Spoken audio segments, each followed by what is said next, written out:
So my name is Michael Siegel. I'm the Vice President of Research Programs at the National Psoriasis Foundation. As an employee of the foundation, I have no personal conflicts. However, the foundation does engage with every company with a drug in the space of treating psoriatic disease. Unlike the previous speaker, I love St. Louis. I'm sorry I wasn't at that last meeting. I'd love to go back. Right on. Okay, good. So we're on the same page there.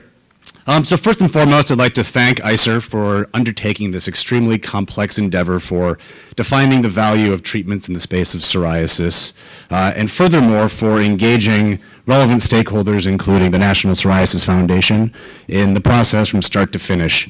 And I really commend you on this effort, and it's evident in the evolution from the scoping document to the draft document to the final report, how much our voice was ultimately heard, and we really commend you for that. And as a representative of the National Psoriasis Foundation, the largest advocacy organization serving patients living with psoriatic disease, I would like to speak sort of broadly about the heterogeneity, the complexity, and the uncertainty that faces patients living with this disease. So first of all, the disease itself, biologically speaking, is extremely heterogeneous. We know that there's a very complex genetic architecture that underlies psoriasis that we don't fully understand.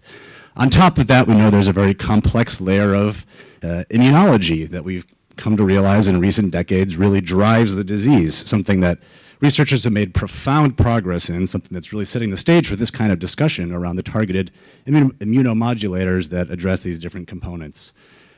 Ultimately, there's another layer of uncertainty on top of that. So despite our understanding of the biology, there's a tremendous amount of uncertainty about what ultimately drives the progression of psoriasis. So somebody with all these underlying biological factors, we don't know what the triggers are necessarily that lead some individuals to develop psoriasis and others not to.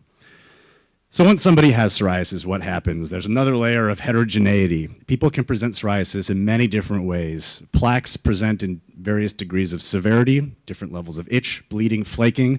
They can affect different body surface areas, each with its own challenges. So clearly if something's visible on the face, arms, legs, that presents a unique level of psychosocial challenges. If something's in locations such as the genitals, the palms, the soles of the feet, there's another level of functional challenges associated with that. And there's a lot of complexity, again, that goes along with this. How do we understand what's happening? How do we ultimately identify different cases of psoriasis? What's going to happen? And ultimately, what's the best path to resolution?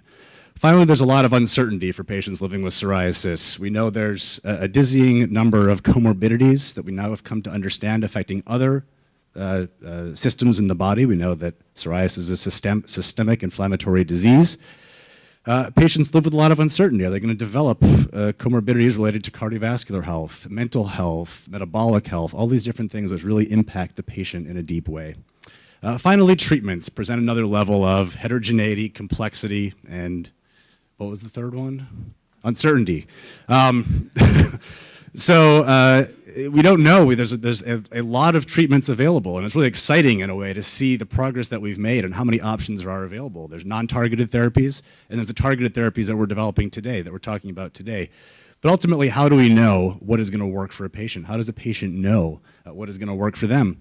And then lots of complex decisions, ultimately, in terms of, will they have access to therapy? Will they ultimately stop responding to a therapy? Will they be able to drive and get their therapy? Many different things come into the picture for what's affecting a patient living with psoriatic disease and ultimately getting the treatments that can be best for them. And then really acknowledging that this is a chronic disease is something that's so significant. Patients will live for this for their entire lives. So these issues of the heterogeneity, complexity, and uncertainty will persist. So even if something's steady, perhaps for a number of months or years, things will change over time. So with all these things in mind, it's really the drive of the National Psoriasis Foundation to preserve the patient-provider dialogue at the heart of driving the most appropriate treatment decisions. We want all patients to be treating to the extent dictated by the severity of their disease. So we really commend ICER for undertaking this initiative. We know that it's very challenging. We really are grateful for all the limitations in the analysis that you presented. Things about the cost, which are just way over my head, but then really acknowledging challenges of the randomized controlled trials, looking at just the induction period, really bringing together the lifelong challenge of psoriasis, the lifelong implications, identifying all these different factors, and really trying to do something. So, we really hope that ultimately what comes from this will not disrupt in any way that sanctity of the patient-provider decision-making process, so that patients can have access to the most possible treatments and that they can work with their provider to define what's best for them. So the last line I wanted to close with, I thought about this for a long time. While there is a lot of uncertainty around psoriatic disease and what happens, we know, thanks to survey data from us and others, that the burden of psoriatic disease remains. We know that the majority of patients report psoriasis to be a significant problem in everyday life. The majority of patients report dissatisfaction with their current treatment, and the majority of patients are not treated to the level appropriate to the severity of the disease. So we encourage an effort like this to really allow us to break through that, allow us to reach these patients and have the best possible outcomes.